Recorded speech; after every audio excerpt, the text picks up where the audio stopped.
খবরদার জীবনে ভুল করে কারো কোনোদিন বদনাম করতে যাবেন না।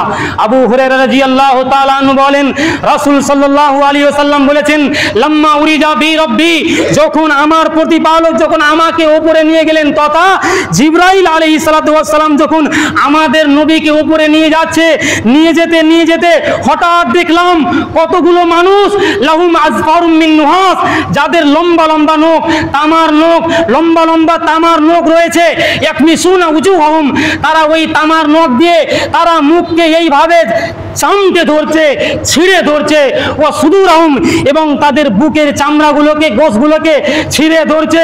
আমি দৃশ্য দেখার পর আল্লাহ নবী বলছেন, মান হাউলা ইয়া জিবরিল, হে জিবরিল, এরা আবার কারা যারা ওই তামার মতো লম্বা লম্বা নখ দিয়ে মুখের গোশগুলোকে, মুখের চামড়াগুলোকে ছিঁড়ে ফেলে দিচ্ছে এবং বুকের চামড়াগুলোকে, বুকের গোশগুলোকে ছিঁড়ে বের করে দিচ্ছে, এরা আবার কারা? ক্বালা, জিবরাইল আলাইহিস সালাতু ওয়াস সালাম বললেন, হাউলাইল্লাযিনা ইয়াকুলুনা লুহুমান নাস ওয়া ইয়াকাউনা ফি আযারিহিম, এরা হচ্ছে ওই সব লোক যারা মানুষের বদনাম করত, এরা হচ্ছে ওই সব লোক যারা মানুষের মান সম্মান নিয়ে ক্ষতি করত। আমি আপনাকে বুঝাতে অক্ষম, মানুষের বদনাম করা, মানুষের গীবত করা কত বড় পাপ, কত ভয়াবহ, এটা আমি আপনাকে বুঝাতে অক্ষম। আব্দুল্লাহ ইবনে উমর রাদিয়াল্লাহু তাআলা আনহু থেকে বর্ণিত, তিনি বলেন, রাসূল সাল্লাল্লাহু আলাইহি ওয়াসাল্লাম বলেছেন, লা তুযুল মুসলিমিন, কখনো কোনো মুসলমানের ক্ষতি করবে না, ওয়ালা তুআউযিরুহুম, কখনো মানুষের বদনাম করবে না, ওয়ালা তাত্তাবিউ আওরাতিহিম, কখনো কোনো মানুষের পিছনে লাগবে না। কেন? ফাইন্নাহু মান তাত্তাবা আওরাত আকিল মুসলিম, যদি কেউ কোনো মানুষ কোনো মুসলিম ভাইয়ের পিছনে যদি লাগে, তাহলে তাত্তাবা আল্লাহু আওরাতাহু, তাহলে আল্লাহ তার পিছনে লেগে যাবেন। আর আল্লাহ যার পিছনে লেগে যাবেন, ইয়াফজাহু, তাকে অপমান করে ছাড়বে, নিশ্চিত ছাড়বে, তাকে অপমান করে ছাড়বে। ওয়ালাউ ফি জাওফি রাহলিহি, ও যদি নিজের বাহনের পেটের ভিতরে ঢুকে যায় তবু।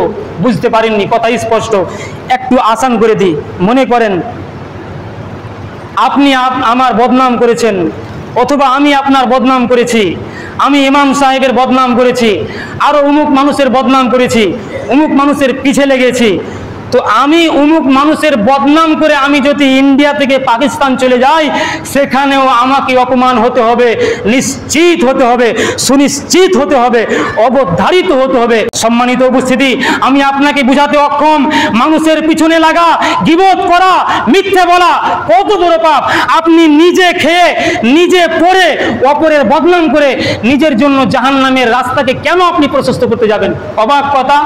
এর মতো আর অজ্ঞ মানুষ কে হতে পারে যে নিজে খেয়ে, নিজে পরিশ্রম করে, নিজে ঘর বাড়ি তৈরি করে, নিজে বউ বেটি নিয়ে থেকে অপরের বদনাম করে নিজের জন্য জাহান্নামের রাস্তাকে খুলে নিচ্ছে? এর মতো হতভাগা আর কে হতে পারে বলেন তো? সম্মানিত উপস্থিতি, অতএব যারা মানুষের পিছনে লাগবে, যারা মানুষের বদনাম করবে, যারা মানুষের গীবত করবে, তাদেরকে আল্লাহ অপমান করবেই করবে, সুনিশ্চিত করবে, অবধারিত করবে। সম্মানিত দ্বীনি মুসলিম ভাই সকল, শুধু তাই নয়, তবে আল্লাহর নবী একদিন সাহাবীদেরকে বলছেন, সাহাবী, তোমরা কি বলতে পারো মানুষকে পিছন দিক থেকে ধাক্কা দিয়ে জাহান্নামে নিক্ষেপ করে দেয় কি? আবার বলছে নবীজি, হে আমার সাহাবীগণ, তোমরা কি বলতে পারবে মানুষকে পিছন দিক থেকে জাহান্নামে ধাক্কা দিয়ে নিক্ষেপ করে কি? তখন নবীজি নিজেই এই জবানটাকে ধরে বলছে, ফাআখাযা লিসানাহু, এই দেখো এই জিহ্বা মানুষকে পিছন দিক থেকে জাহান্নামে ধাক্কা দিয়ে ফেলে দেয়। এই জিহ্বা, কেন? এই জিহ্বা দিয়ে আপনি মানুষের বদনাম করেছেন, জিহ্বা দিয়ে আপনি মানুষের গীবত করেছেন, জিহ্বা দিয়ে আপনি মানুষের সামনে মিথ্যা কথা বলেছেন, মিথ্যা সাক্ষী দিয়েছেন। এই জন্য এই পাপ মানুষকে পিছন দিক থেকে ধাক্কা দিয়ে ফেলে জাহান্নামে নিক্ষেপ করা হবে। সম্মানিত উপস্থিতি, একই